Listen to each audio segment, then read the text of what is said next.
And action! Goodbye, me!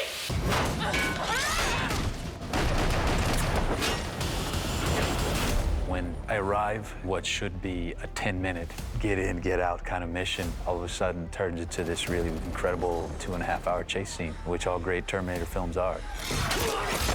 This new film recaptured that tone, that intensity, that take no prisoners feeling. You come with me or you're dead in the next 30 seconds. The action is 10 times bigger. It's like we're falling out of a what into a what, and then what? It's all good until someone loses an eye. We're gonna wreck some real shit, right? We're gonna smash some fucking trucks. We're gonna bust some shit up. The way it is written, it is huge. We do a lot of great action. Of course, it's technology and there are special effects, but we're all trying hard to make it look real and to do as much as we can. At each stage, I kept getting more and more excited about it.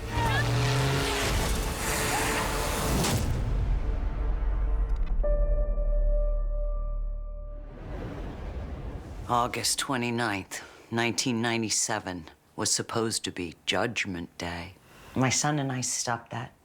Saved 3 billion people. Where's your son now? Skynet had sent several Terminators to hunt him. One finally caught up with us and carried out orders from a future that never happened.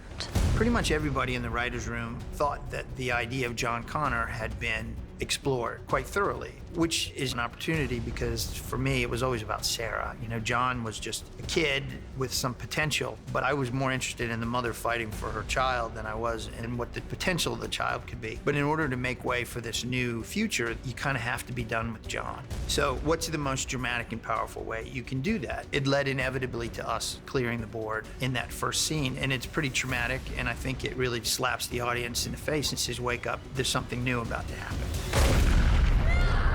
The opening of the movie, we have a sequence where we essentially are back in time. We see young versions of the principal characters, and it's by far the hardest work we've done on digital humans. It's unbelievably difficult. ILM's working with a process where they're doing some facial tracking that they can actually apply to their models, and they're really pushing the boundaries to try to make that look as photoreal and believable for the audience as possible. And it's going to be difficult because everybody has been watching these movies for years and years and years, so we have to be spot on to really nail that sequence. We started off the process building our digital models and really just referencing the ages from Terminator 2. And that was great because we could actually take many shots from that film, line up our models, and just make sure that they matched. And that was a long and tedious process. We cast actors to play their bodies because we need bodies on set to perform, to light, to interact with each other physically and let the director direct. We typically will have our stars there if we can. So in this case, if we have Linda Hamilton, who's got her younger self, she was there to help us with coaching the body actor that'll play her body, essentially. Face replacement and body replacement. That is like a whole new world for me. They had a body double who doubled my body from 1991. And I got to sort of go, yeah, she looks right, she looks good. From Linda's perspective, you know, we get her performance and she delivers the lines, and then we use her to drive her younger self. We're so attuned just from an evolutionary standpoint to really identify anything that looks kind of unnatural. And we know in our minds, right, there's no way that we could have physically captured young Linda or Eddie. And so it's that kind of uncanny valley that really is hard to close the gap. But as each movie does it, it's becoming progressively better and better. And I feel like we've taken a leap on this one, and it looks great. Action! A lot of the movie takes place in Mexico and the southern U.S., and we couldn't go to Mexico for a variety of reasons, so we shot 30-some days in Spain. For set dressing and props and art direction, it was all sort of coming together and figuring out what are the flavors of those locations that we're shooting in Mexico and the Southwest. What do we want to portray on the screen and what parts of those places? Spain is a very good double for Mexico. It's often used because of the topography, the light, the shapes that you get. We'd managed to find probably around about 10 options for each of the locations in Spain. We sat down then with the director and went through those and then honed it down into 2 or 3 really, really good locations. When explaining the main character, Dani, her barrier where she lived, you need the audience to enjoy the feeling of being in Mexico. So you need to give them all those things that they don't really know. There's the people, there's sounds, there's smells, there's color. All of that you can put in a movie. Buenos días, Mona. Ay, siempre con tus flores. Siempre. ¿Quieres tu tortita de tamal? Ándale, le llevo una a Diego. I'm here at the Ramos house in Mexico. There's team art director and Nyla. They're working hard. I'm going to show you a little bit of our house. We are going to establish this relationship, this family, tons of people coming in and out. Can I get Dani's bag? This is the set, and that's Lee that is always working hard. This is my room. Welcome to Dani's room. Well, this is the very beginning of the film, one of the first scenes, and we are going to see how a normal day in the Ramos family is. Let's go, Diego. We're running late. Ya, Taquita. It's all about the layering. We used graffiti, but the graffiti that we used for Mexico was not maybe how a lot of people think of graffiti, like words or tagging. We had an artist who did paintings. We reference Oaxaca, which is a town in Mexico where they make all these beautiful little figures that are in bright colors, and they're quite amazing. We would paint a building and put up a mural, and we'd come to take it down, and they're like, no, no, no, no. We'd rather have the mural stay up because it's such a beautiful piece of work and takes a lot of talented people and a lot of time to create it. I'm from Mexico City, born and raised. My mom was born in the States, but her family's from Spain, and I love Spain. But Madrid, it's very different to Mexico City. So when I arrived to set, it was like, Diego, you know, just meet with the art department heads and just to make sure that it's authentic. And I didn't want to overstep my boundaries. It's not my place, but at the same time, I wanted to try and help them with any doubts or any questions to make it as authentic as possible. It's not the easiest thing to do Mexico City in Madrid. Madrid does not really look a lot like Mexico City. As a production designer, you look for the building shape, the window shape. What can I do with this shop? How can I change it? Does it look like Mexico? I think so. It looks like Mexico. When we actually shot the scenes on the day, I was shocked. I felt like I was in Mexico City, from the cabs to the buses, which are called microbuses, everything. I mean, the street signs, the food. And I went immediately up to the art department. I was like, wow, guys, you guys killed it. And when someone walks up to you and says that to you, you know you've cracked it. Supposed to pick up a detainee named Dani Ramos. Please lock your weapon. Expect a big ping, brother. My whole body's a weapon. The Terminator itself has always functioned best when it's taken upon the role of an authority figure. And so we thought, okay, well, if she's in Mexico and try to cross the border, which has all sorts of resonances with the things that are happening today, it'd be interesting if the Terminator then kind of morphs what it's presenting itself as somebody, or border control or ICE or whatnot. We are shooting a detention center scene that happens when our characters try and cross the border. And it's a lot of chaos, a lot of extras, and a lot of fighting. This is a baton that they gave me that I'm actually not allowed to use, and somebody is always watching me in case I hurt someone. We shot the detention center scene in a Nokia factory that we had made to look as much like one of the American detention facilities as we could. Sarah Connor. I'm Officer Rigby. It's an honor.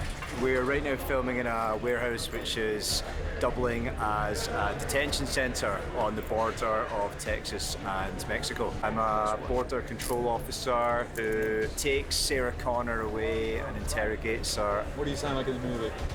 I sound like this. No, I sound like this. In the movie, I kind of sound a little bit more like your everyday average American. Let's go. You belong in your own private cage. We're playing to Mexican cholos here at the border prison center. A lot of extras, amazing people, having a lot of fun. Everybody's friendly, everything is okay. Having a good time right here in Hungary. I don't usually have my head shaved like this, so... This tattoo is my tattoo is not real. It's not real.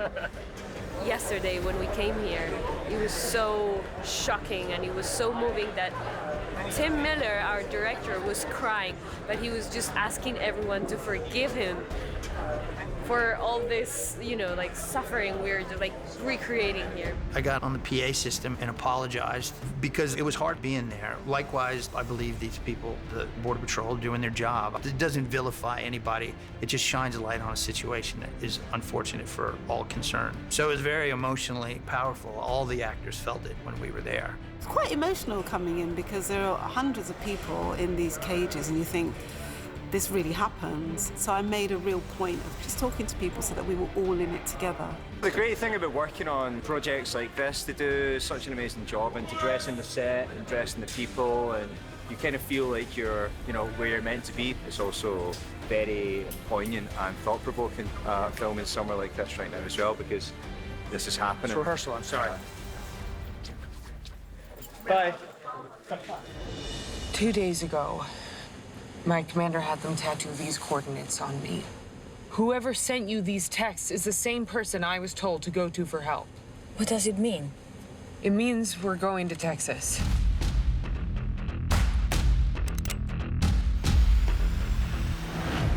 The T-800 cabin in the movie where Arnold and his family live was something that Tim wanted to be about a Terminator that has become as human as possible and lived the American dream or the human dream, but he wanted a specific feel. The T-800 cabin was quite an interesting set for me because you need to tell the story of, did they buy the house? You know, they bought a piece of land, they built something. The aging needs to be of that level. You need to show that. You need to tell the story of how he's learnt about people, reading, researching, traveling, whatever it is he's done. While raising Mateo, my son, I began to understand what I'd taken from you. You grew a conscience? The equivalent to one, yes. We'd looked at a lot of locations, a lot of cabins and houses that were in the middle of the woods that just didn't work. There was a house on the location that was built for another production. We loved the land, but the house didn't work, so we struck the house and we had a full cabin built.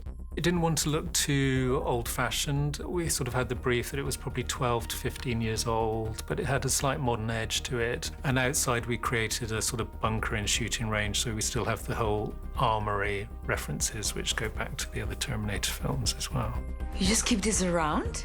Even without a rogue AI taking over, I calculate a 74% chance that human civilization will collapse into barbarism. Also, this is Texas.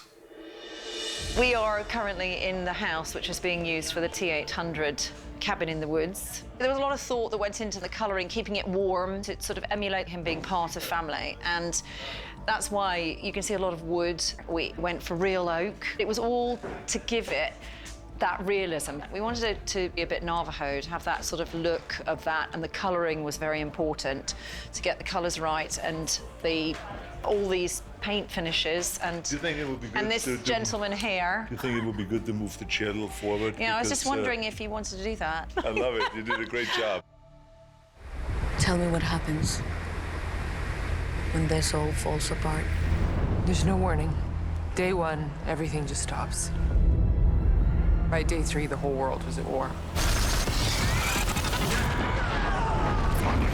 The main goal, the main purpose of Grace's future in the film is to show that this is not a happy place, this future, and really to show what the stakes are, because if our heroes lose in the present, this is what's going to happen.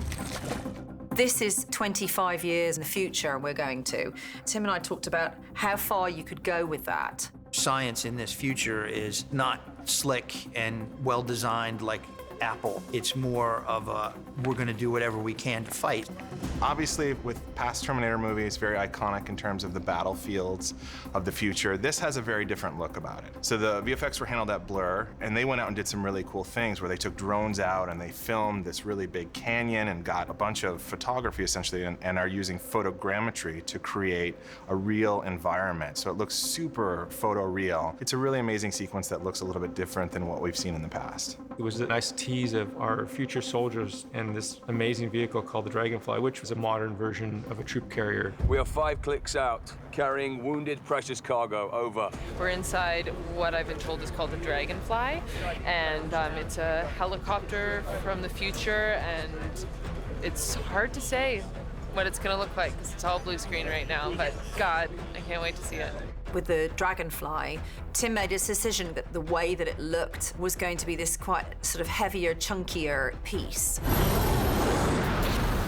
They've just come from a mission, and they're landing back at the base when the Rev 7s catch up to them. We are dirtying, spritzing, blood, dirt, mud, all this good stuff. My friend Tom here noticed the scars. This is one of our flash forwards to the future, where the Resistance is trying to stay one step ahead of the horde of machines. And Tom here is one of the leaders, so just making him suitably a mess, because they've just been in battle. A battle is not about infiltration, it's about the most effective killing machines you can find. So the Rev 7s look very different than the Rev 9s, and they don't even make an attempt to be human. And they're pretty horrifying creatures when they show up. They're just there to fuck shit up. The Rev 7s are 7-foot-tall liquid metal and endoskeleton combined. Once you sort of decide on, we're gonna do the endoskeleton with liquid metal over top of it, then that kind of becomes the technological basis for everything Legion does in the future. So everything is that. And so I thought, how is it gonna kill people? It's gonna make these tentacles and fucking stab them to death. Humans have some weapons to fight back. They have these large rifles that fire these depleted uranium shells that are able to blow holes through them, but doesn't necessarily stop them. When we did those flash forward scenes, I'd say we really were aiming for something that almost is the feeling of a memory or a fever dream, more impressionistic. I really thought that this is more about like how we really don't want this to happen than it is about like, wow, it's cool, they're blowing up robots. And so it was making it seem like a kind of a nightmarish memory.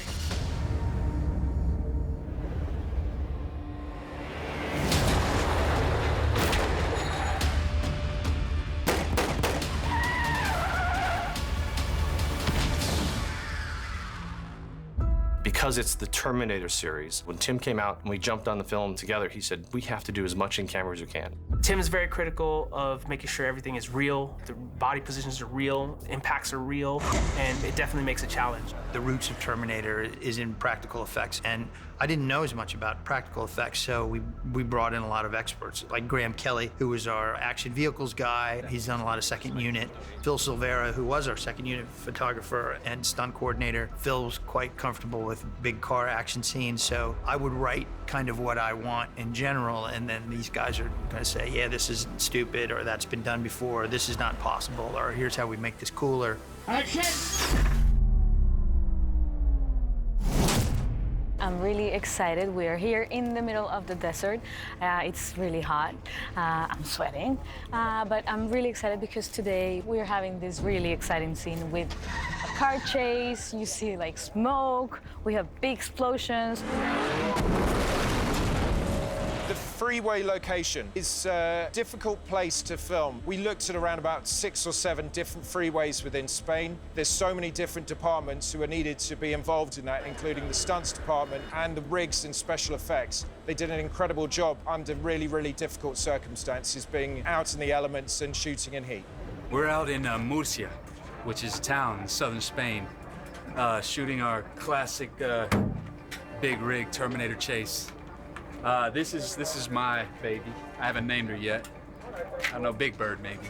So as you can see, we have a crew of about 300 today, all inclusive. We got our wonderful riggers here. Right behind us over here, let's swing around this way, is the target. My sole purpose is to extinguish the life form sitting in this vehicle here. When we were shooting the car chase, it was insane to see all the technology that they used for the actual stunt cars. And Graham Kelly, who's the actual stunt driver car specialist, he engineered this pod that was attached to an altered vehicle. So this car can't be driven? It can be driven as well.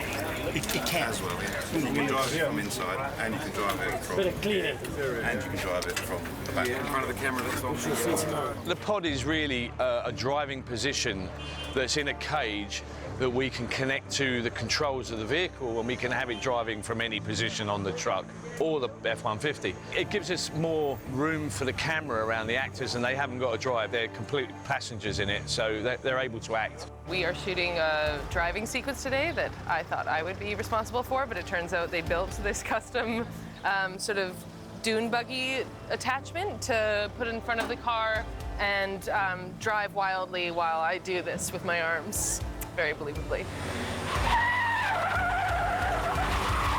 Here you see our pods. We got a pod up there. We got a pod here. That's so they can be operated by the actual professionals. I mean, if you've ever tried to drive a car from your bumper, I don't know if anyone ever has, but I imagine it's pretty difficult. I personally don't want to find out.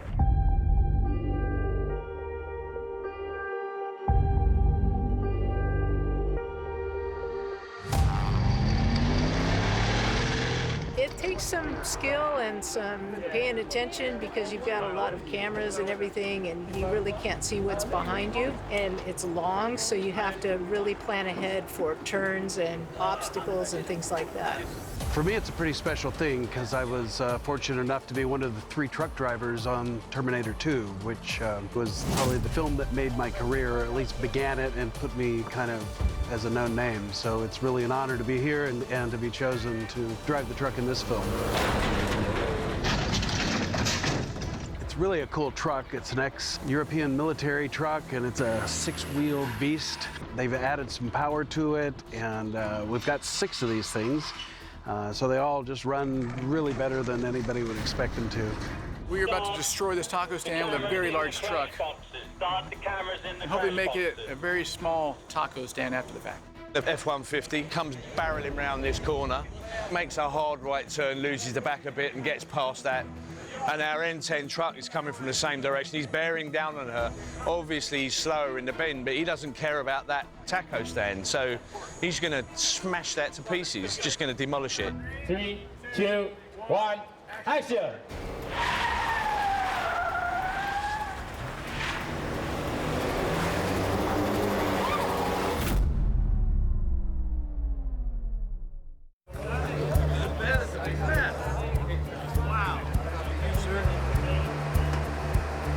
Big, like burrito-sized tortilla decided that it wanted a close-up and completely covered me can.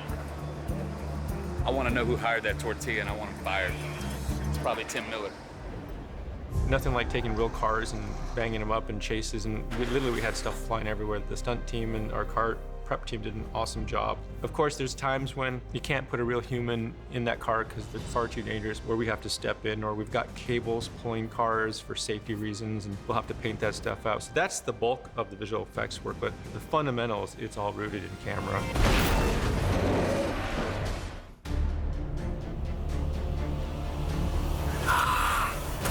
The whole final sequence of the C5 getting into the Hummer, in the plane, falling to the dam, the water work, it's just huge. What the hell? What the hell? It even blows my mind every time. I'm like, what? It's so crazy. The Rev 9's right on them, and so they're kind of forced to run for cover onto this C5 plane that's about to take off. Everybody really wanted to do a scene in the plane where we had this big fight going on and gravity with variable G. I talked to some pilots to research the action for this, and you don't get 0 G by a plane just falling, right? Which is what a lot of people would think. If a plane is just falling and people are inside it, they just fall to the front of the plane and stick to the wall.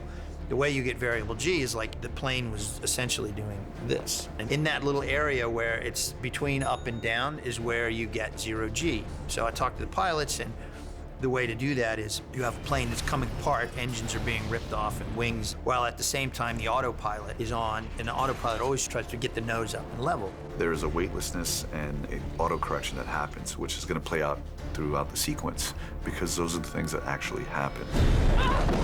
This allows us to have this sort of really complicated mind fuck of a fight inside that. The C5 sequence is amazing. Tim went in with his previous team and just spent months and months working on that. We motion captured a bunch of the action, and off of that motion capture, then we have a digital animatic version of a previs that Tim constantly refines. When you see the animation come forward about all these people being thrown up and down in a plane that's crashing, it was so much different from the other pieces that you'd seen on other movies.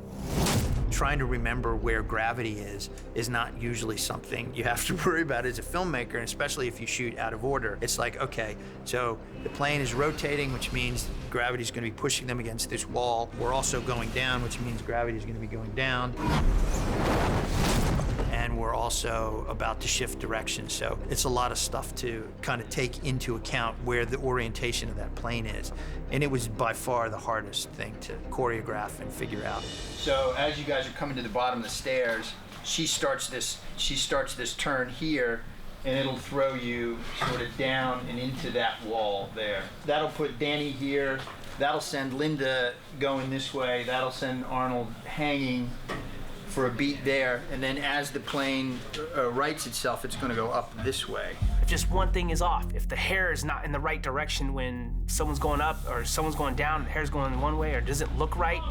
Neil Corbell, who is a special effects genius who has built the gimbal on this, has made it great for stunts to kind of figure things out on that set piece. Tim wanted zero-G moments in the crashing plane, and one of the ways I thought that we could achieve that would be to rotate the whole set. So we had to determine what size set we needed, and a real sort of C5 Galaxy's 120 to 140 feet long. We couldn't obviously build all of that, so we built 60 foot of it, and we can stick a blue screen at one end to give us the depth that we need. It is a gimbal that is over 80 ton of steel. It is a mammoth piece of engineering, and we built a C5 inside of it. It's probably one of the biggest rigs I've built. It revolves 360 degrees and tilts 10 degrees either way. It's the world's biggest washing machine. This has taken us 5-6 months to design and another 5 to 6 months to build it. So it's been quite a long project. Action on the rig.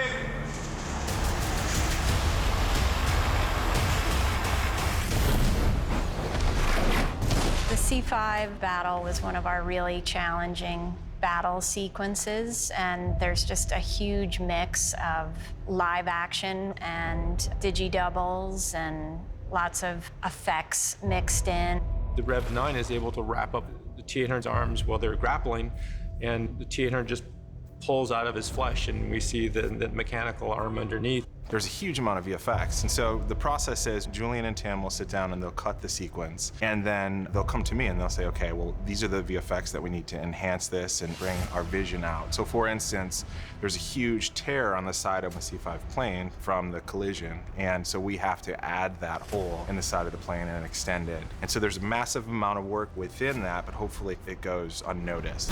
This whole fight in the C5 ends with them getting into this Humvee that's rigged for a parachute drop, while Arnold holds the Rev 9 off, and they bail out. When it bails out, the parachutes aren't deployed, and they're in free fall, and Grace, being the super soldier that she is, she climbs outside and releases the parachutes and saves everybody. We're getting ready to train Mackenzie to do the flight for the falling Humvee sequence here in beautiful Budapest. The camera's inside looking out, okay, and you settle in front of everybody, and then you whip yourself around to the side. It's gonna be a tiring couple of weeks.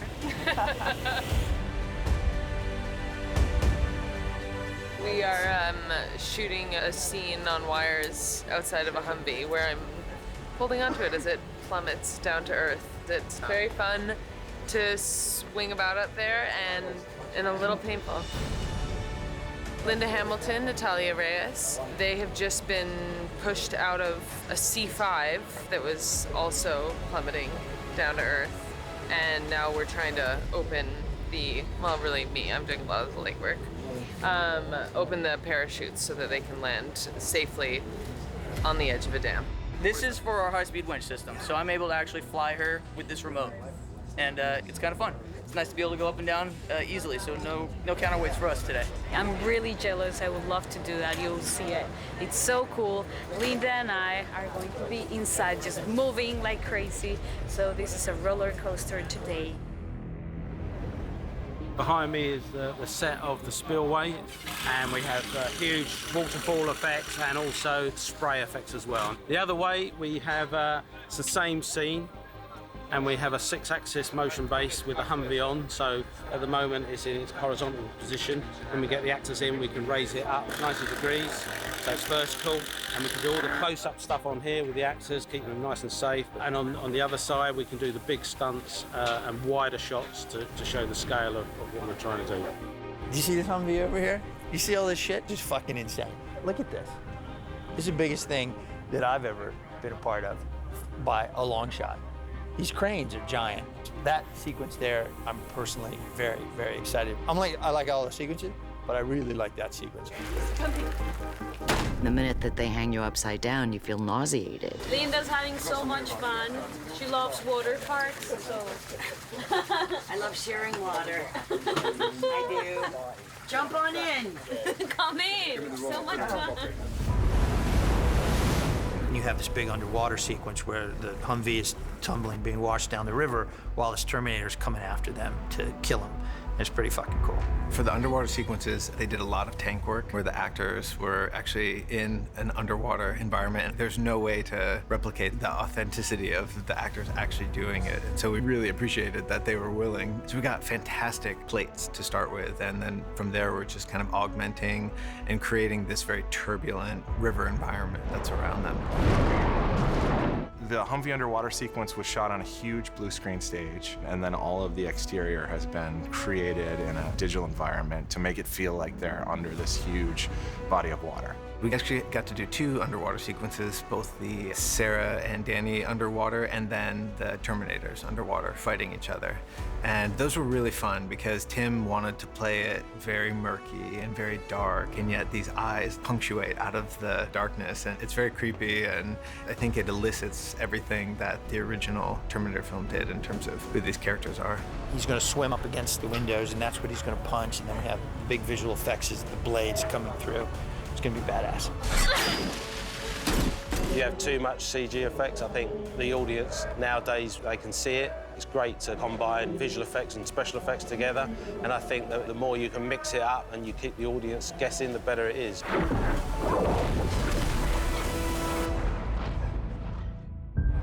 Okay, I just want to say a few words because it's the last day. I want to say thank you very much. I'm very much aware of every single person here, of how much work that you put in to make this movie become a reality. Doesn't matter if it is wardrobe, if it is makeup, if it is hair, if it is stunt coordinating, stunt people. To me, the success of the movie is the hundreds of people that worked together and slaved away for months and months and months. So I just want you to know how much I appreciate all of your work. We love you. This was extraordinary. Thank you very much for all your work. Thank you. Woo!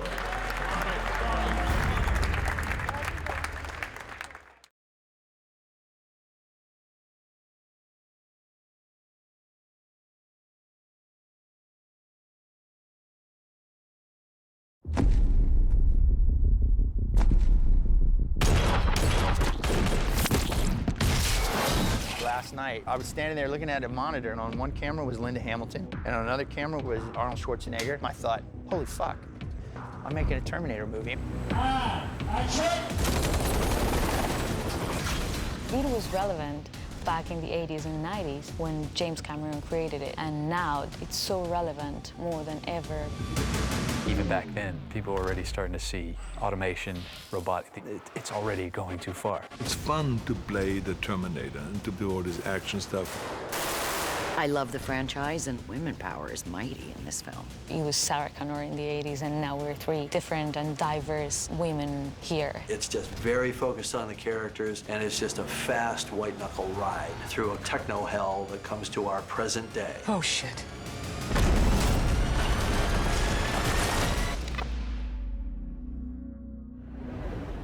Never seen one like you before. Almost human. I am human. Just enhanced. There's a certain type of story that is about a chosen one, someone who rises to greatness because they've been chosen by destiny. And then there are stories about heroes who rise because circumstances demand it. But Terminator was kind of somewhere in the middle. Dani, you are the future. You figure out pretty quickly what a super nerd I am. So it was really this nebulous thing of what would you do if you wanted to make a Terminator movie? It deals with the proximal threat of the human collision with a potential mental artificial superintelligence, and we've tried to recapture that feeling and not get too grandiose and too complex and have a lot of characters jumping backward and forward through time. Time travel movies are tricky, right? They can be a real mind fuck. So the central premise that we operate from is Judgment Day is inevitable. The rise of AI is inevitable. So even though Sarah took a stab at changing all that and fixing it, she really can't. And what she did was just kick the can down the road. In fact, the new future is worse. It carries on the true story that we started telling in 1984. That it is a very lovely, linear story that could have fractured off into so many different versions of the future, but still somehow, I think we're on a straight path of storytelling. I'll be back.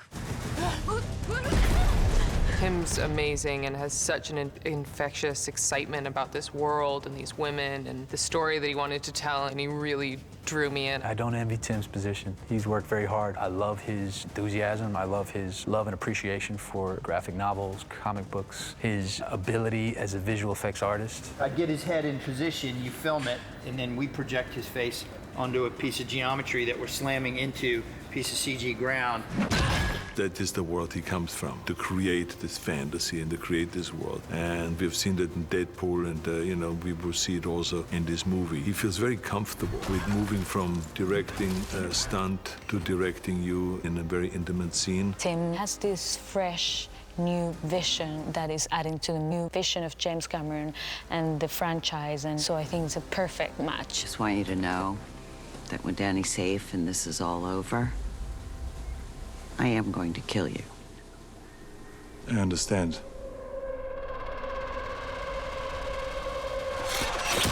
The most important reason for Jim to come back to the franchise is because he knows the material like nobody else. Secondly, he's fucking Jim Cameron, so he's one of the smartest guys you'll ever meet. I'm a creative executive producer on the film. I worked with Tim Miller trying to give him the best bat to hit a home run off of. That's called the shooting script. The primary place he was involved was in the writer's room. We did a little author's writer's room at first for just a couple of days, which was great. I brought in 5 of the top sci-fi fantasy authors that I'm a big book nerd, so getting to have those guys in there just to blue sky what this new film could be was great. And then we brought in the screenwriters, so we got a lot of opinions and thoughts. At the core of Terminator movies is Jim Cameron's complete belief that AI is coming and his complete suspicion that AI will wind up being a curse. But at the bottom of all of that is his belief that the human spirit will always triumph. I think the way Jim had created Skynet and the technology that came out of that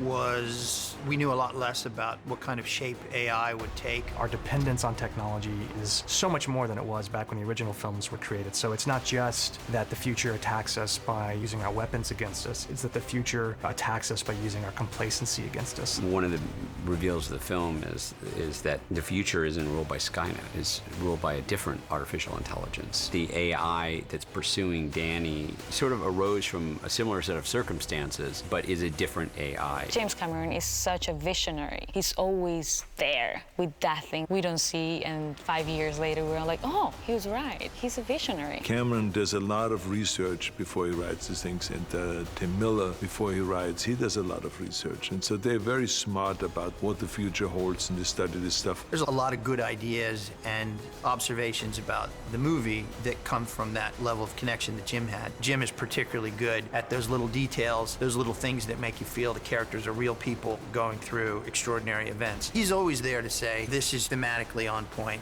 this is not thematically on point, this is what these characters would do, this is not what these characters would do. And he, as much as I think I have a handle on it as a fan, there's nothing like getting that from the source. My name is Sarah Connor. We changed the future, saved 3 billion lives. You're welcome. I think for fans of the franchise, the biggest thing by far is that Linda's returning. Sarah Connor is in the story. She's returned to the story, which is, for me, being a huge fan of the franchise, that was it for me. I don't think any of us really imagined that we would want to create a Sarah Connor that wasn't played by Linda. Then the question became, does Linda want to come back? I felt very much that I had worked a very complete character arc in the first 2 films, from a nobody to a warrior. I didn't want to just keep doing them without the ability to add something to the character arc. I actually wrote her a very logical email about why it would be great for her to do this. My argument was, people love this character. People love Sarah. They love your Sarah. Why do you care what happens to her? Because I was her. Sarah Connor just feels so important to the history of cinema and action, and obviously she's a woman and that's important, but she's also just a cool evolution of a human being. Sarah Connor, it's such an icon, and he was one of the first female superheroes that we had. It's really interesting to go back into our story, and Sarah has lived through events that are from a future that never happened because she changed it at the end of Terminator 2. It was hard to figure out where Sarah Connor is now. Who is she now? Is she a complete lunatic alcoholic? I suggested that she be fat, because then I wouldn't have to work so hard, but that didn't work. Sarah reminds me of the seasoned sports player that's been on a championship team for years and years and is able to coach the youngsters. Linda comes to the set prepared every fucking day. She wants to do all of her stunts. I will always go as far as I can into a character, but there are limits at my age. Had to go to training camp in Texas for weapons and unlearn what I knew in 1991 because everything has changed. So that button, you gotta push kind of hard. Yep, if I can find it. When you see Linda Hamilton kicking ass and taking names, it's Linda Hamilton kicking ass and taking names. It's not a stunt double. Linda is a great, great addition to this film, and I think that Cameron and the other writers, they knew how to bring her back in a very organic way. When you see the film, when Sarah comes into the movie, you just feel this amazing sense of, okay, here we go. She's back, she's bad. Why not just let me have her?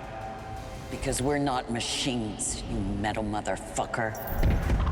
One of my early contributions was to ask them to continue with Arnold. And I said, look, I'd love to be involved with this, but I can't be involved in a Terminator movie without working with my good friend of 35 years, Arnold Schwarzenegger. Everybody wants to see his story. Even though he comes in fairly late in the movie, his journey is something that I think the fans will find interesting, and it's got its own special arc. The Terminator movie was really the big breakthrough for my career. It was really the first movie where no one asked to show a bicep or an arm or the pectoral muscles. It was all about right here, the face. Even though it's a new character, it is essentially the same character, just at a different point in his evolution. We go further with his ability of adopting human behavior. He has been around more with human beings, and therefore now he has become more human. Do you believe in fate, Sarah? Or do you believe that we all can change the future every second by every choice that we make? You chose to change the future. You chose to destroy Skynet. You set me free. The journey he went on is a journey of self-discovery. It's not because somebody programmed him to be a good guy. In fact, it's the opposite. And what he chooses to be is a hero. We spent a lot of time making him probably the most interesting Terminator, T-800, that you've seen yet. And he does have a couple of pretty good funny lines, as only Arnold can do. This will be very hard to explain to Alicia. And it makes it very interesting, and from an acting point of view, much more challenging, because you have to find those moments, and you have to kind of rely on Tim Miller, who is the director, to dial me forward or back, you know, to say, well, this was a little bit too human. Let's do another take where you act human, but you're still clumsy and you're still machine-like the way you talk. Arnold's the king of action films. Arnold in person is impressive, but Arnold on camera is magic, and I can't explain why the best actors have this undeniable presence when they're on camera, and Arnold is just one of those guys. When Arnold finally got here, it was both mundane and so surreal. While I'd be like, damn, that's Arnold Schwarzenegger. I feel really lucky to be acting with him and just like seeing him looking at me, and I was like, I cannot believe this. This is not real, you know, like I've seen him so much, and he's such a big star, like worldwide, and I cannot believe that yet. It's like a dream, but it's real. I'm delighted to work again with Cameron, to work with Tim Miller, who I admire tremendously, and to work with Linda Hamilton and with all the new cast. I'm so happy to be with Arnold again. I kind of want to hug him all the time. I don't know what that's about. And the shared sense of history and the things that being back together with him bring to mind. You've been tracking me? If you want to keep your phone in a bag of potato chips, then keep your phone in a bag of potato chips. Second team in, Jack's working. I like a good action film as much as anybody else, but if I don't care about the characters, when shit starts blowing up, then I don't really care about the film. First and foremost, I really want to make you care about the characters, and I think we achieve that. All of them are compelling and interesting in their own right. Natalia is the face of the franchise moving forward. She's the new John Connor. She's kind of the audience. It's just the same reaction that any of us will have if we're working and suddenly a Terminator appears and someone is trying to kill you. Come here. Let me show you around. In this day and age, when there's so much going on with immigration and closing borders, that just seemed like a really interesting thing for us to do, that the most important person in the world is this blue-collar girl, this nobody from Mexico City. Dani Ramos, she's a good person and a great human being, but she's not the one you would point to in a lineup and say, oh yeah, leader of the future, leader of humanity, absolutely. How do we win? We win.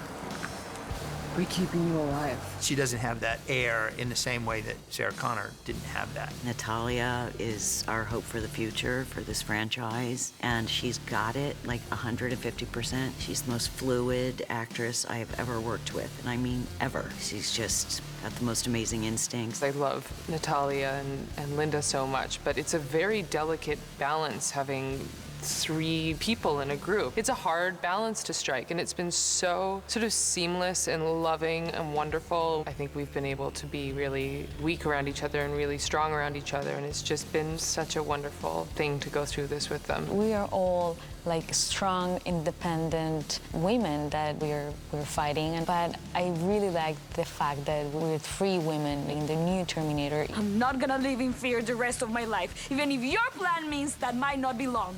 I want to stand and fight. So we choose our weapons and our ground. We're gonna set up a Kill box. kill box, and then we're gonna use me as bait. And then we kill that thing. Okay? Grace is the character that I think the audience will identify with, and she is the star of the action set pieces, and she's the character that dies at the end. So I have to make you care about her, so her death is meaningful. She is this sort of nobody who gets plucked out of an unimportant existence and is called upon to take the reins in her own life and to act bravely and selflessly. And I think we're all really invested in stories where people risk not just their lives, but their comfort, and they take the reins of fate. Talk. Talk fast.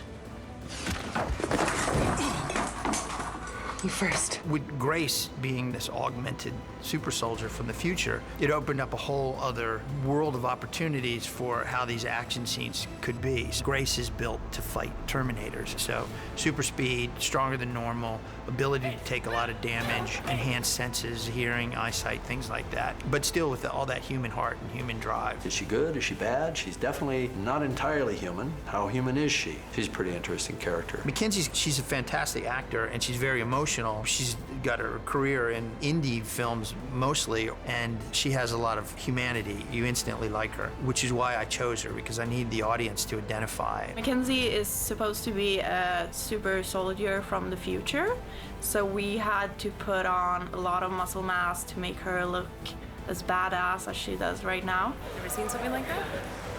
Or with that?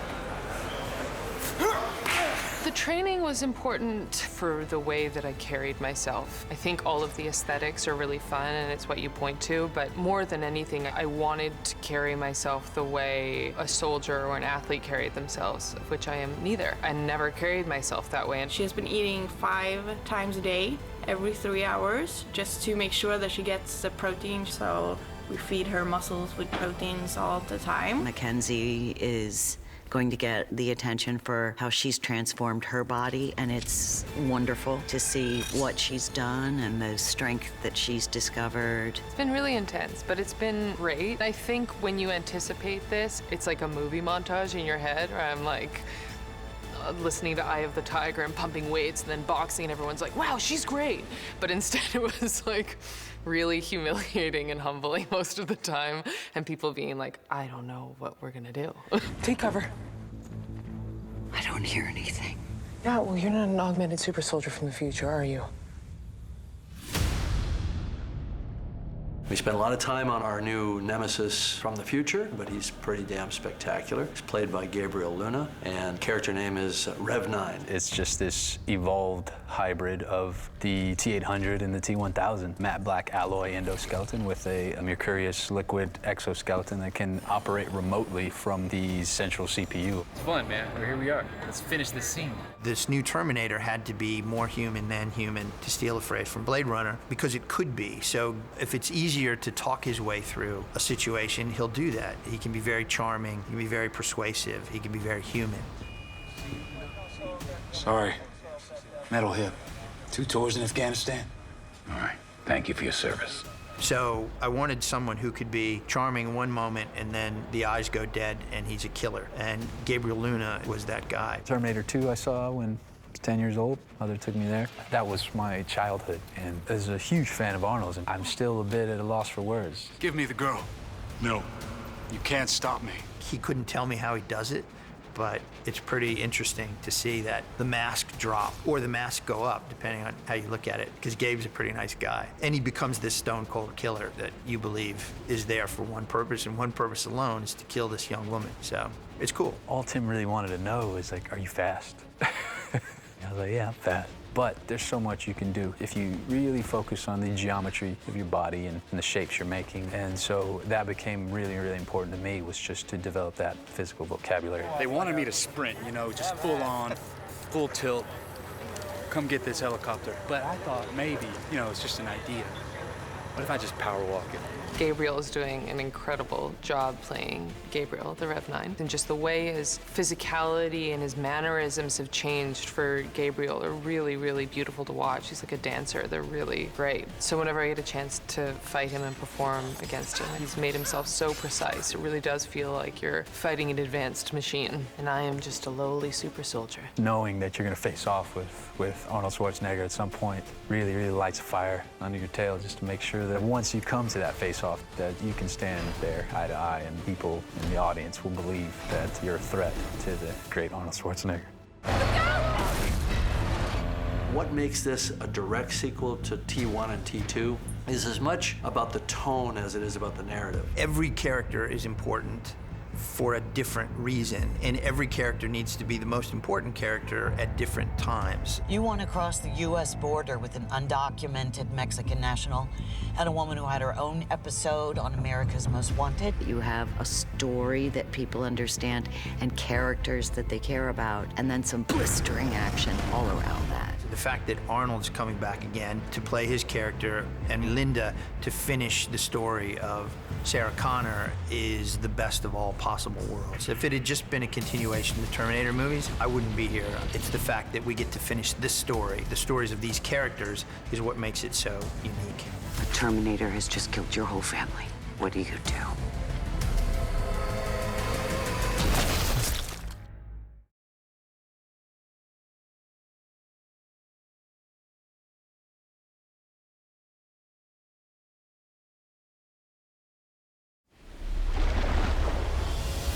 Big ultimate fight is in the turbine room of the dam. I suppose in a way you often expect the ending to be some big dramatic thing, which, you know, to be honest, it works, doesn't it?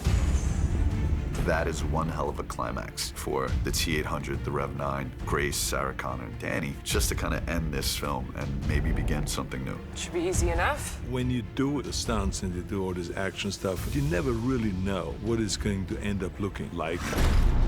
It's so crazy, the amount of people, the amount of work, the amount of time. You can never imagine something this big.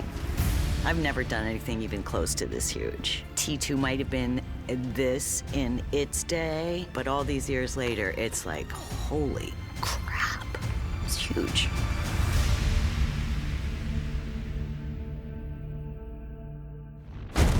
This dam is really cool, and it's a real dam at this river between Portugal and Spain, where the water goes down a slope and then it's launched on a curve, and it shoots out about 250 yards down the river. The guys at the dam told us, if you're standing next to it while it's running, it displaces so much air that it would suck you in like a jet engine. It's crazy. We are currently standing on the top of a turbine hall. We decided to go with the Francis turbine, which is what you can see here. And that seemed to work very well for all of the action that we did. And it gave all this layering and all these different walkways that you can see behind me.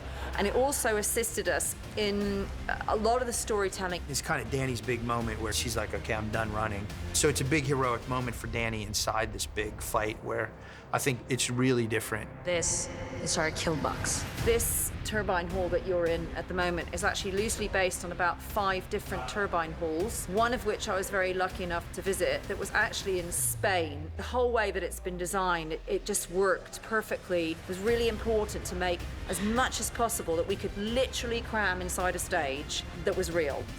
We've built nearly 2 full turbines. There's a half pit, a full turbine, and then this is another half turbine. So we decided to extend it and make it so it's 6 turbines. So when it actually gets shown and you see it, that will be a CG extension to make it look much bigger. We're in this amazing set where we'll be replacing a good chunk of it and adding a huge fight between our Rev 9 endoskeleton, our heroes, of course Arnold is our T-800, and there'll be a lot of people wearing interesting hats running around because of the nature of some of our stunts. We have to take our heroes and basically replace our stunt players. So putting other people's heads on other people's bodies in order to pull that off, including removing someone's head during part of this fight sequence. We've been preparing for it for many months, and even more people than us have been preparing for us to be prepared for it. So we're very excited to have an amazing final fight sequence. We have stunt viz that we do in the stunt department, and our second unit director, what we'll do is we'll go to the location and we'll see the layout, we'll see what is actually there, and we could mock up shots or mock up angles with different lenses and whatnot, and then we'll show the Tim, and then we'll make tweaks to where something very polished comes out. We approached it very tactically. The fight, it's not just 2 dudes punching each other. Arnold, of course, is just blunt force, trauma, kind of a fighter, and then Sarah is very tactical, protecting Dani, and it's this whole defensive action. I'm not watching another child die. Understand me? Grace fights with this chain that she's spinning really fast, and she's using it in a way that I think is pretty cool, and of course Arnold joins them for that final fight. He's fucked up, but still in the fight.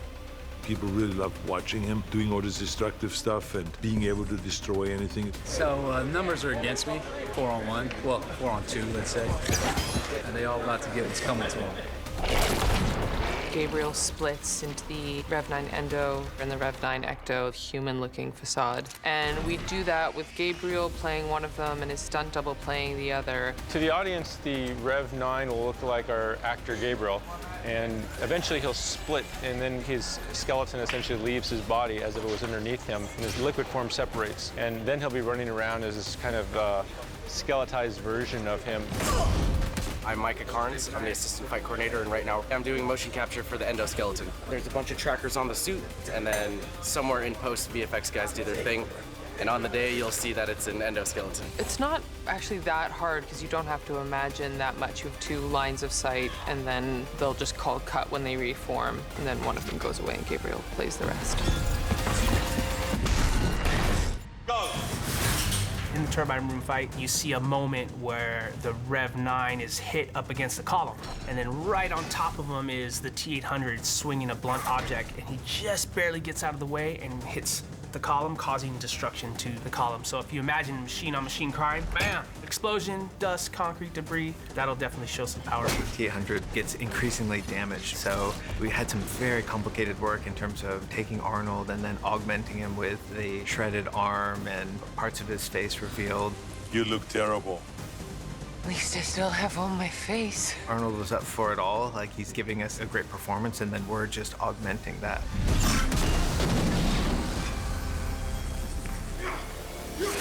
Our stunt doubles do the more dangerous stunts, and they're great at it. This guy, Jason Truman. Thank you for him. Freddie Bosiegas is a rock to the show. I can't say enough great things about him. So what works with that is, she tried to kill me, I shoulder blocked it, now she has to drop and do push-ups. So you have to be on your toes at all times. Jason Domenico, who is one of the best stunt riggers in the business, is here, and he is doing some amazing rigs and keeping the actors safe. Jimmy Chu and Micah Carnes, who I've worked with for a long time, are great at designing action. We work very closely at doing these fights, and they're great at working with the actors. That's my boy Jason up there, taking a pass with our very cool, very Terminator-y entrance. Today we are doing the jump off the turbine rail over there. It's a 3-part hand pull. I'm on his full line that pulls him forward over here. We've got 2 more lines, one that keeps him afloat. The other one is his back line that kind of slows him down on the way in. So it's kind of critical because if I pull him too short, he'll hit the rail on the way over. And then if I pull him too far, he'll miss his mark.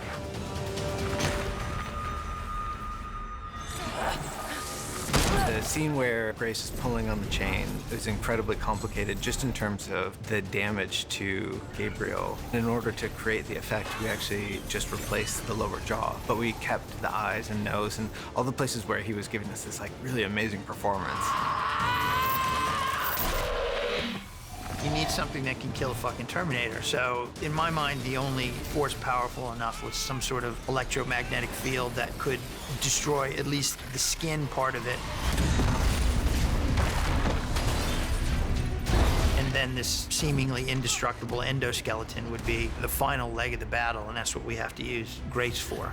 I'm sorry, Grace. This thing is basically unkillable. It takes the combined efforts of all the characters in the film to take this thing down. I'm gonna kill you, fucker.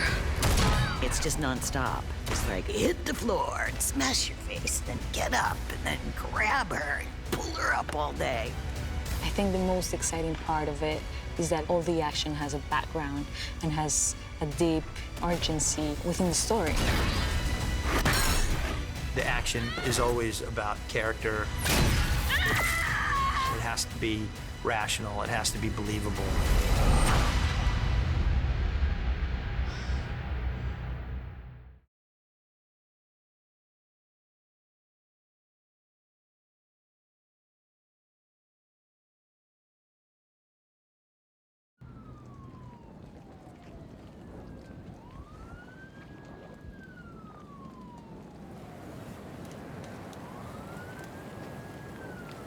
Necesito tu coche.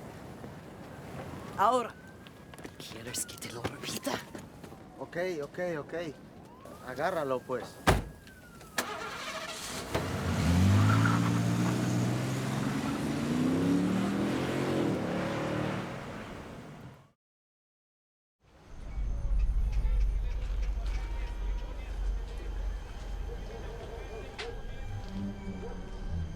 ¿No está bueno el café? ¿Te comió la lengua el gato o qué?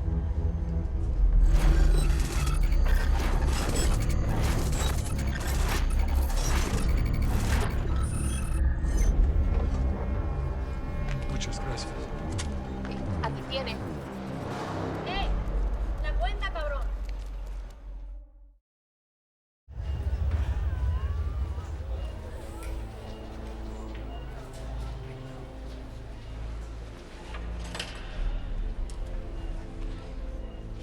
Did they get in? Did they breach the base? No. All terminated. The commander? Safe. Right over there. Thanks to you. How bad are my injuries?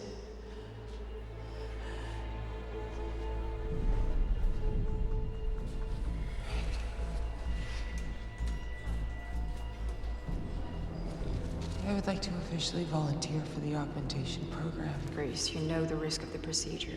So why don't you just rest now? And later... I would like to begin the augmentation process immediately.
Atención a todas las patrullas. Tenemos nuevas coordenadas. Los sospechosos son miembros conocidos de cartel de Sinaloa. Wanted by Mexican and American authorities. They should be considered armed and dangerous. Deadly force is authorized. Over. You guys want to hear a song? No. I got Coyote Blues, Tell It to the Tumbleweed, Coyote Jr., that's about Flaco. He sounds like a goat being strangled in the desert. Wait. Take cover. Soldiers, heavily armed, flanking us. I don't hear anything. Yeah, well, you're not an augmented super soldier from the future, are you? We have to hurry. Estén atentos. Los sospechosos están 220 metros al sur de punto de control 7 Bravo.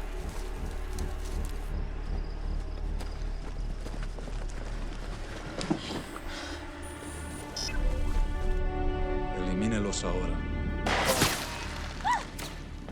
The river. How far? Less than a kilometer to the crossing. Okay, we'll run for it. Leave the bags. Grace, I don't want any more people dying because of me. I mean it. Fine. Leg shots, whatever.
Dani, okay? Okay.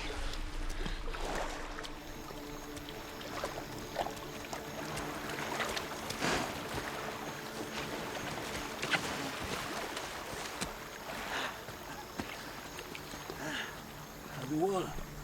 There's a door beneath. Flaco knows it. Theo! Theo!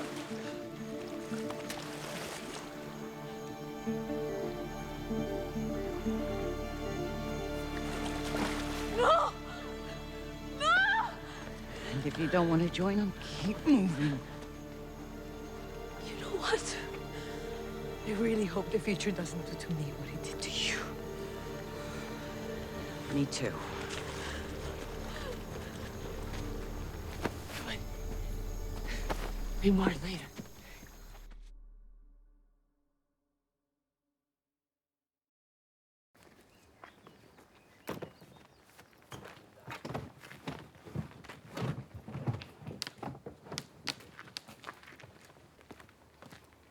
Miss Connor, can I talk to you?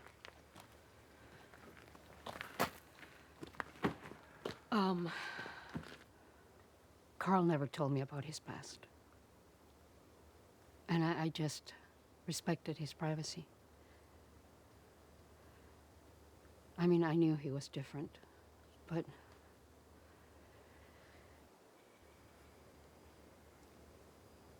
he told me what he did to you. And what he is. But I also know what he has become since then. Believe what you will, but it cannot change what it is. Him, not it. Whatever you think he is, we love him. And I know he has to make things right, but you're taking someone very important away from us.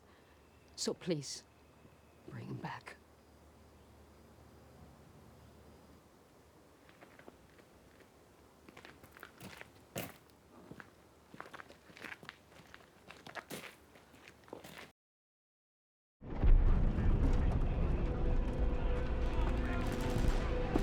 Commander, Legion's assets have all been neutralized in the TD chamber. And my team's detected a recent event signature. Mexico City. Rev 9's already gone through. That's it then. Tell the tech teams to start prepping the device. Send me.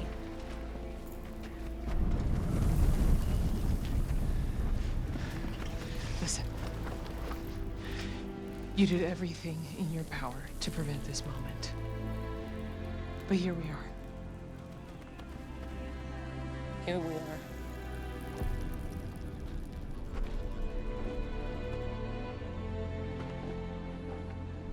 Please, let me save you.